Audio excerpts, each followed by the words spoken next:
j'ai M4 prime. Et maintenant, ce qui me reste encore, c'est M1. M1 prime, c'est ça qu'il me faut. Donc là, il faut que je construise un triangle équilatéral tout autour de M1I. Donc il me faut le segment IM1. Voilà. Si j'ai cette distance, maintenant, je viens faire un arc là, et je déplace ici, je fais un arc là. Maintenant,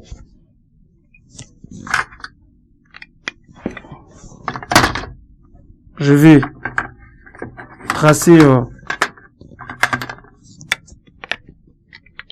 I M1, vous voyez ça.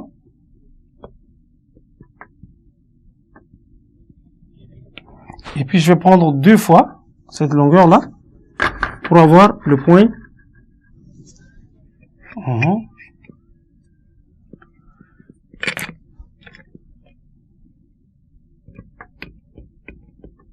Et ça, je viens ici. Là, j'ai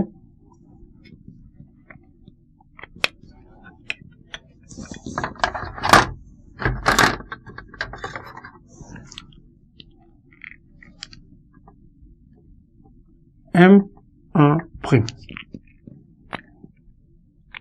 Vous voyez à peu près la construction. Donc si j'essaie de représenter le triangle là ici, M1, M1', M2', M4' également va être un triangle équilatéral également. Mais pas les mêmes dimensions parce qu'ici c'est trop petit. On a augmenté d'un rapport de 2. Donc vous allez voir que les dimensions vont doubler.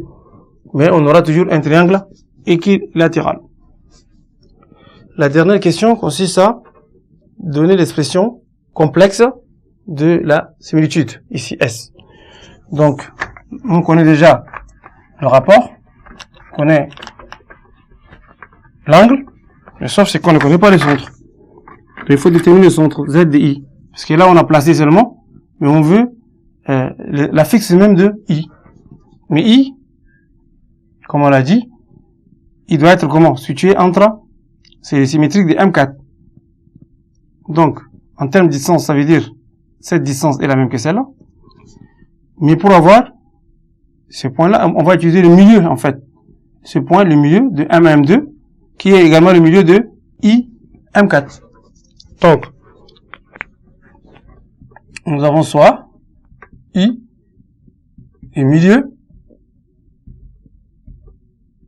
le segment M1, M2 et de M4, I, si vous voulez. Mais comme I est inconnu, on ne peut pas utiliser M4 et I, mais on va utiliser M2. C'est ça qu'on connaît. Donc, ça veut dire que Z de I égale Z1 plus Z2 et tout sur 2. Alors, Z1, ça fait I, plus 1 plus I sur 2. Donc, ça nous donne 1/2 plus I. Et de même, puisque I est le milieu de M4 et I, alors on écrit Z de I égale Z4 plus, plutôt, c'est ça. Ici, c'est pas Z de I que j'ai déterminé. I est le milieu de, c'est pas I. On va prendre un point J, si vous voulez. Pas I, J. J est le milieu. Ici également J. Là également J égale à ZI sur 2. Alors, je tire ZI, ça me donne 2ZJ plus, moins plutôt, moins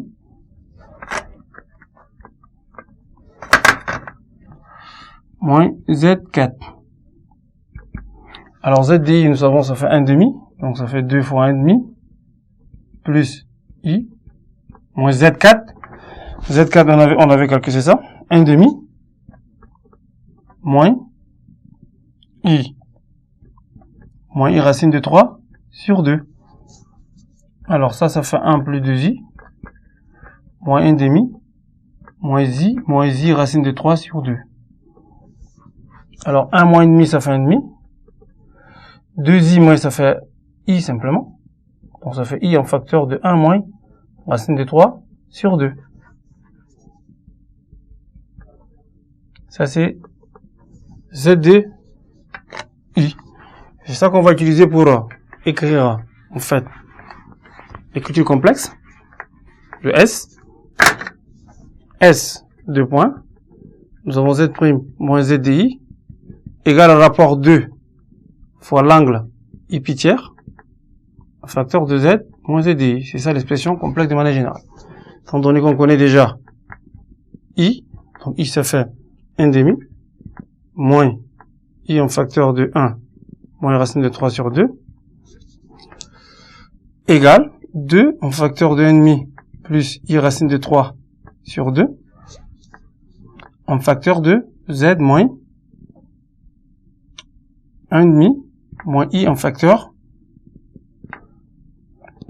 1 moins racine de 2.